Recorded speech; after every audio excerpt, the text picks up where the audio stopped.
So we're here talking to Christopher Young about the film Rum Diary, based on the book by Hunter S. Thompson and featuring the one and only Johnny Depp. The film is scheduled for release on October the 28th, 2011. So just a question about the Rum Diary score, Chris. Was it through Bruce Robinson that you came to work on the score for the Rum Diary? Yes, Bruce Robinson is the fantastic English director, writer, actor who I had the opportunity to work with many years ago on the film Jennifer 8. Now, the interesting story on that movie was that it was his first Hollywood directorial debut, and it was a wonderful suspense thriller starring Uma Thurman and Andy Garcia. And originally the studio wanted a different composer who was hired to score it, and Bruce in his gut always thought that I was the right guy for the movie, and I was brought in ultimately to replace that score. And lo and behold, he and I bonded. He adored the score I wrote. He decided he had wanted nothing more to do with directing, so he pulled out of directing and he continued to write screenplays. And it was Johnny Depp himself who begged him to come out of directorial retirement to direct the Rum Diary. Fortunately, of all the people that he worked with on his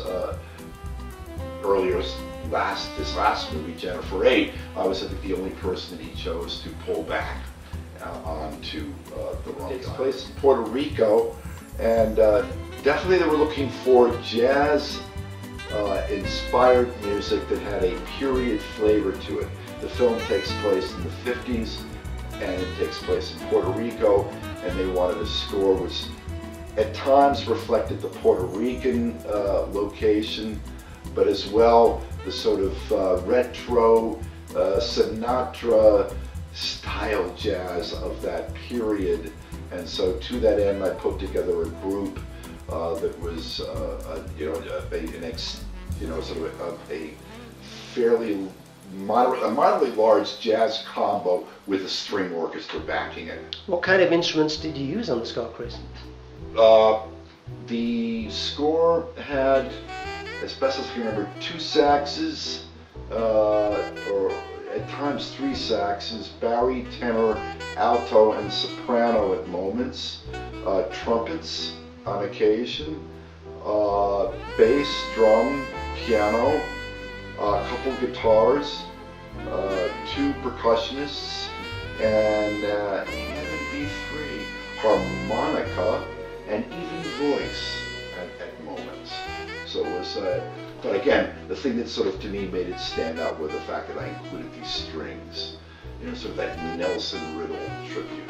As you can hear very nicely on the CD. Yeah. What's your jazz background and jazz influences, Chris?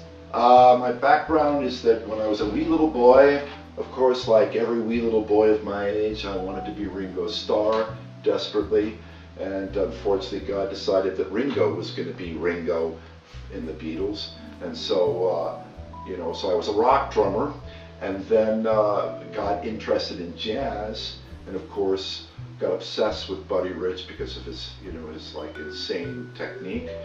Put the sticks to bed after studying at Berkeley with Alan Dawson, hoping I was going to knock him out, and it didn't quite, and but it was a positive thing because it convinced me that I needed to get into writing. So indeed, my background was as a drummer first, a rock and roller, then as a jazzer, and I never played in the big band scene, though I wish I had.